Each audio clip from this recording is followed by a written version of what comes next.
बात है JEE main बहुत ही निहायत सरल पेपर होता है।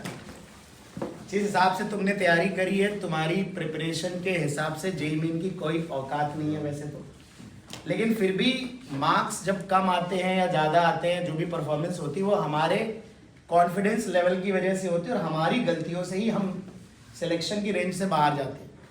तो बस आपको कुछ गलतियां नहीं करनी। सबसे पहली बात तो जैसे तुम CSRL का यहाँ अपना गेल उत्कर्ष का एग्जाम देते हो, वैसे ही तुम्हें एग्जाम लेना है। तुम्हें बहुत प्रेशर नहीं लेना।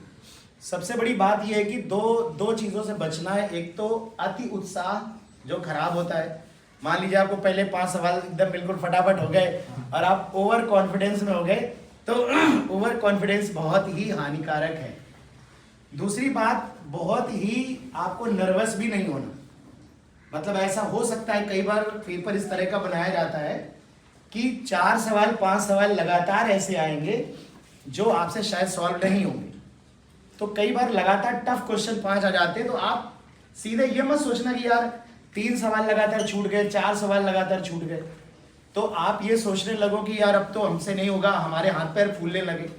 तो बिल्कुल आपको ये समझना है कि उन 75 सवालों में तुम्हारे मतलब भर के 40 सवाल, 50 सवाल, 60 सवाल तुमको जरूर मिलेंगे। हो सकता है फिजिक्स में नहीं तो केमिस्ट्री में ज़्यादा मिलेंगे, केमिस्ट्री में नहीं तो मैथ्स में ज़्यादा मिलेंगे। किसी भी क्वेश्चन में बहुत ज़्यादा टाइम नहीं देना है। लगातार 4 सवाल अगर ना हो तो बिल्कुल परेशान नहीं होना। समझ जाना कि सारे सरल सवाल पीछे लगे हैं, तुम्हारा मन करे तुम पीछे से सॉल्व करने लगना, ठीक है ना। अपने कॉन्फिडेंस, वैसे जनरली ऐसा होता है कुछ लोग केमिस्ट्री पहले करते हैं, लेकिन अगर तुम्हें किसी और सब्जेक्ट में बहुत कॉन्फिडेंस हो तो तुम वो भी ट्राई कर सकते हो। लेकिन ध्यान रखना है जो भी सब्जेक्ट पहले ट्राई करना है उसमें ट्रैप नहीं होना। ये नहीं कि मैथ्स पहले उठा लिया और 1.5 घंटे लगे पड़े, कि 22 सवाल कर दिए और 1.5 पौने 2 घंटे लगा दिया। आपको ध्यान रखना है, जनरली होता है कि केमिस्ट्री में टाइम बचाया जाता है, 35 मिनट 40 मिनट आधा घंटे में करा जाता है, और केमिस्ट्री का बचा हुआ समय बाद में मैथ्स में या फिजिक्स में दिया जाता है। फिजिक्स को 1 घंटे अपना टाइम चाहिए होता है। दूसरी बात और ये कि जैसे कोई क्वेश्चन तुम्हें लग रहा है कि पढ़ के शुरुआत में 2-4 सवाल ऐसे करो जो 100% आते हो। ऐसे क्वेश्चन को अटेम्प्ट मत करो शुरू के नंबर पे जो तुम्हें लग रहा है शायद होगा कि नहीं होगा। ऐसे क्वेश्चन को स्किप करना ज्यादा बेहतर है। तो पहले जो श्योर शॉर्ट क्वेश्चन आते हैं उन्हीं को करना है, और बाद में उस ऐसे क्वेश्चंस को अटेम्प्ट करना है जो आपको श्योर शॉर्ट नहीं आते। दूसरी बात, जैसे मान लो कोई क्वेश्चन लग रहा था कि तुमसे हो जाएगा और तुमने पढ़ने के बाद आधा मिनट ट्राई कर लिया, अब तुमसे लग रहा है कि नहीं होगा या आंसर तक नहीं आ रहा, तो ये मत सोचना कि आधा मिनट दे दिया है तो क्यों ना हम इसको आंसर निकाल के ही आगे बढ़े। ये भी बहुत एरर है। तुम्हें लग रहा होगा कि तुमने आधा मिनट बर्बाद कर दिया है तो अब हमें और टाइम देना चाहिए, बट ये ठीक अप्रोच नहीं है। तुम ये सोचो कि तुमने आधा मिनट तो दे ही दिया है, 1.5 मिनट और क्यों बर्बाद करना, उतने 1.5 मिनट में तुम्हें और क्वेश्चन करने हैं। कुल मिला के ऐसा कोई सवाल पेपर में छूटना नहीं चाहिए जो हमें आता है, और ऐसा कोई बहुत ज्यादा हमें करने की कोशिश भी नहीं करनी जो बिल्कुल नहीं आता है। तुक्का मारने भी हैं तो बहुत सिलेक्टेड केमिस्ट्री वगैरह में जिसमें तुम्हें 2 ऑप्शन में ही सिलेक्ट करना पड़े, वो भी हर एक में नहीं। अगर तुम्हें 2-4 सवाल ऐसे केमिस्ट्री में लगते हैं रटने वाले या फिजिक्स में लगते हैं जिनमें तुम्हें ये लगता है कि 2 तो श्योर शॉट नहीं पर 2 में से 1 है, तो तुम कैलकुलेटेड रिस्क ले सकते हो, वो भी 5% 10%, इससे ज्यादा रिस्क नहीं लेनी है। लालच में बिल्कुल नहीं पढ़ना है, क्योंकि वहां 4 ऑप्शन देखने के बाद बहुत मन में लालच आता है। आपका मन आपसे बार बार कहता है कि इन्हीं 4 में से 1 सही है, कैसे छोड़ दूं है ना, कैसे छोड़ दूं, इन्हीं 4 में से 1 सही कैसे छोड़ दूं। लेकिन उस वक्त मन हमारा तुम मैथ्स के स्टूडेंट हो, 4 में 3 गलत है, प्रोबेबिलिटी की बात समझो, और तुम ये सोचोगे कि सर मैं पकड़ के मारूंगा और मैथ्स के, भाई साहब सारी मैथ्स बेकार। उतना टाइम उन सवालों में देना है जो सवाल तुमसे बन रहे हैं। दूसरी बात, अलग अलग शिफ्ट के पेपर अलग अलग होते हैं, कोई टफ होता है, पेपर टफ होगा, कोई अपने मन में स्कोर लेके नहीं जाना कि 120 में 90 आएगा, 150 में 95 आएगा, 200 में नहीं, ऐसा कुछ नहीं। पेपर टू पेपर वेरी करता है। ऐसे पेपर भी आते हैं जहां 170 में 99 परसेंटाइल बनता है, ऐसे पेपर भी आते हैं जहां 240 में 99 परसेंटाइल बनता है। पेपर जो जिस हिसाब से हो उस हिसाब से अपनी स्कोर करनी, अपने आप को बेस्ट स्कोर करने का प्रयास करना। हो सकता है फिजिक्स तुम्हारा अच्छा हो लेकिन तुम्हारे पेपर में फिजिक्स टफ आ जाए, तो ये भी माइंडसेट मत बनाना कि नहीं फिजिक्स में 22 करके ही आना।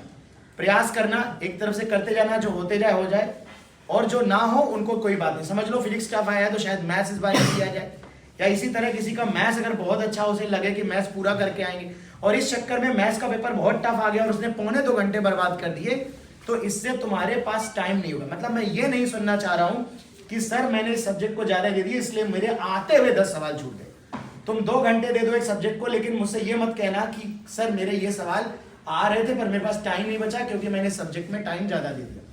इसलिए इस बात का बेहद ध्यान रखना है कि जैसे तुमने अब तक इतने सारे पेपर दिए, यहाँ पर तुमने हफ्ते में 1-2 पेपर हर हफ्ते होता रहा है तुम्हारा, तो तुम्हें इस बात का ध्यान रखना है कि अपने अपने भावनाओं को कंट्रोल करना है, अपने आप का कॉन्फिडेंस मेंटेन रखना है। 2, 4, 10 सवाल भी अगर लाइन तर नहीं आए तो रत्ती भर तुम्हारे माथे में सिकन नहीं आनी चाहिए, ठीक है ना। कई बार हम लोग ये भी सोचते हैं, मैंने कई बार आपसे कहा कि एग्जाम तुम्हारा, ये एग्जाम सिर्फ एक जीवन का एक पड़ाव है। किसी भी एग्जाम से तुम 1000 गुना अरबों गुना ज्यादा इंपॉर्टेंट हो। तुम एक एग्जाम से तुम्हारा कुछ डिसाइड नहीं होता है, लेकिन हाँ तुम्हें पूरे मन से देना। तो कई बार क्या होता है, हम बहुत ज्यादा सीरियसली तैयारी कर रहे होते हैं और हमारे पेपर के बीच में लगता है कि हमारा पेपर अच्छा नहीं हुआ है, तो हमें एक डिप्रेशन वाली भावना आने लगती है। तो तुम्हें ये बात ध्यान रखना है, जीवन तुम्हें बहुत अपॉर्चुनिटी देता है, तुम्हें एग्जाम में अपना बेस्ट देना है। ये तुम इस एग्जाम से बहुत ऊपर हो, इससे बहुत ज्यादा इंपॉर्टेंट हो, इसके बाद भी तुम्हारे पास अपॉर्चुनिटी है, अभी अप्रैल में एग्जाम देना है। तो इसलिए किसी भी परिस्थिति में अपना ब्रेकडाउन नहीं होने देना है। कितना भी पेपर तुम्हें टफ लग रहा हो, खराब हो जाए तुम्हारे अपनी एक्सपेक्टेशन से, लेकिन तुम्हें अपना ब्रेकडाउन नहीं करना। जैसा कि हमारे देवेश सर हमेशा कहते हैं कि कभी अगर ऐसी सिचुएशन आ भी जाए कि माइंड ब्लॉक हो जाए तो पेपर एकदम पैक करको, 2 मिनट का एकदम आंख बंद करो और रीस्टार्ट करना, ठीक है ना। जहां पर भी ये लगे कि यार मतलब अब कुछ नहीं हो रहा, ब्लॉक हो गया मामला, वहां एक नैप लेना है, पॉज लेना है और रिलैक्स करना है और बस ईश्वर का ध्यान देना है और फिर से रीस्टार्ट करना है नए सिरे से। t=0 x=0 सेट कर देना, ठीक है ना। तो कुल मिलाकर पेपर की परफॉर्मेंस 50% इस बात पर डिपेंड करती है कि तुमने पढ़ाई कैसे करी है साल भर, लेकिन 50% इस बात पे भी डिपेंड करती है कि तुम अटेम्प्ट कैसे कर रहे हो, तुम्हारा कॉन्फिडेंस लेवल क्या है, तुम कितने मानसिक रूप से मजबूत हो। कई बार 4 सवाल बच्चे नहीं करते हो, वहीं पर डाउन हो जाते हो, उन्हें लगता है अब जिंदगी में कुछ नहीं बचा है। ऐसा मानसिक रूप से मजबूत बन के जाना है। तुम्हें पता होना चाहिए कि अगर तुमने 75 सवाल में 35 से 40 सवाल भी अगर तुमने सही कर दिए, और एक्यूरेसी बहुत जरूरी है, तुक्के बहुत ज्यादा बिल्कुल मत मारना, तो तुम्हारा सिलेक्शन दुनिया की कोई ताकत रोक नहीं सकती। बात समझ रहे हैं। तो अपना बेस्ट देने का प्रयास करना है, नर्व्स पर कंट्रोल करना है, ना ओवर एक्साइटेड होना है, ना ही डी एक्साइटेड होना है। अपना जैसे सीएसएल का पेपर देते हो बिल्कुल वैसे देना है। तुम्हारे इंस्ट्रक्शंस को ध्यान से पढ़ना है, बबल को सही से भरना है और पेपर को कम से कम 1 राउंड में पूरा करते हुए चले जाना है। 35 सवाल 25 सवाल पीसीएम पूरा 1 राउंड में कर लेना है। फिर आपको 1 घंटे का जो समय 1.5 घंटे का बचेगा, उसमें सेकंड राउंड में उन क्वेश्चंस को अटेम्प्ट करना है जो तुम्हें टफ लग रहे थे। तुम चाहो तो रफ पेपर पर क्वेश्चन नंबर मार्क कर सकते हो कि ये मॉडरेट लेवल था। जो बहुत टफ लग रहा है उनको तो छोड़ ही देना, लेकिन जो लग रहा है कि शायद हो जाएगा, इसे मैं बाद में ट्राई करना चाहूंगा, उनको मार्क कर लेना है और लॉट करके सेकंड राउंड में करना है। तो पहले राउंड में जैसे आपने केमिस्ट्री उठाई और आपने 30 मिनट में आपने 15 सवाल 18 सवाल बना दिया, फिजिक्स में आ गए 40 मिनट 50 मिनट में फिजिक्स में आपने जो हो रहे थे पहली नजर में 12-15 सवाल बनाए, 18 सवाल बनाए। एक तरफ से हो रहे हैं तो कर दो, कोई दिक्कत नहीं, कोई दिक्कत नहीं। केमिस्ट्री एक तरफ से करना है तो मैं लग रहा है कि नहीं 30-35 मिनट में निपटा के ही आगे बढ़ेंगे, बट ट्रैप नहीं होना है। ऐसे शुरुआती टाइम में ऐसे क्वेश्चन में टाइम वेस्ट नहीं करना है जो बाद में नुकसानदायक हो। फिर मैथ्स में आ जाना है 8-10 सवाल, जो भी मैथ्स बहुत कैलकुलेटिव होती है, टाइम लेती है, तो इसलिए मैथ्स में सबसे ज्यादा लोग ट्रैप हो जाते हैं। जो लोग मैथ्स पहले करते हैं वो अक्सर 90% लोग फंस जाते हैं। मैं ये नहीं कह रहा हूं कि मैथ्स ना करो, आप लोग बहुत कॉन्फिडेंट हो गए, हो सकता है आप में से कुछ लोग मैथ्स ट्राई करें, बट ध्यान रखना अगर मैथ्स भी पहले ट्राई कर रहे हो तो 1 घंटे से ज्यादा नहीं देना है आपको टाइम। आपको 1 घंटे दे, भले आपको मैथ्स में बाद में आधा घंटे बच जाए दोबारा दे देना, पर मैथ्स में 1.5 घंटे या उससे ज्यादा टाइम बिल्कुल वेस्ट नहीं करना, नहीं तो फिर बाद में आपका सरल सवाल जब टाइम कम बचता है, परफॉर्मेंस वीक होने लगती है, हम पैनिक करने लगता है हमारा दिमाग, तो हमारी जो एक्यूरेसी है वो घटना शुरू हो जाती है और लास्ट मोमेंट ऑफ टाइम पर फिर हमारी एफिशिएंसी घट जाती है। इसलिए हमें इजी सब्जेक्ट इजी क्वेश्चंस के लिए टाइम रहते हमें क्वेश्चन करने। तो पहले क्या करना है, तीनों सब्जेक्ट एक गो में कर लेने, आधा घंटे 40 मिनट का समय बचाना है अगर इफ पॉसिबल, और फिर उसके हिसाब से आपको उन क्वेश्चंस को दोबारा से ट्राई करना। इन सारी बातों के अलावा यदि तुमने किसी स्ट्रेटजी पर काम किया है यहाँ पर ऑलरेडी और वो तुम्हारे लिए काम कर रही है, तुम्हें अपने ऊपर काम करना है। हमारी बातों को ध्यान में रखना है, पर इसको अपनी स्ट्रेटजी के साथ सिंक्रोनाइज करके ही काम करना है। और सबसे बड़ी इंपॉर्टेंट बात है, कोई फर्क नहीं पड़ेगा तुम्हारे जीवन में बहुत ज्यादा, अगर तुम्हारे अंदर मेहनत करने की आदत है तो इस बात से कोई फर्क नहीं पड़ेगा कि इसमें 10 मार्क्स कम आते, 20 मार्क्स कम आते। अगर तुम एक हार्डवर्किंग व्यक्ति हो तो तुम जीवन में बहुत ऊपर जाने वाले हो। इसलिए मैंने जैसा कहा, एग्जाम के बीच में ये सब सोच करके कि मेरा पेपर खराब जा रहा है, अब मेरा जीवन या मेरे कैरियर के साथ क्या होगा, कुछ नहीं होने वाला है। तुम एक हार्डवर्किंग व्यक्ति हो, तुम्हारा कैरियर बहुत ऊपर जाने वाला है।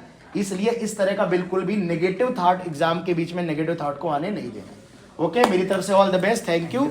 और आप ऐसे समझना कि आपको CSL का एग्जाम देना। ओके, ऑल द बेस्ट, सब लोग जाओ अच्छे से पढ़ाई करो, ठीक।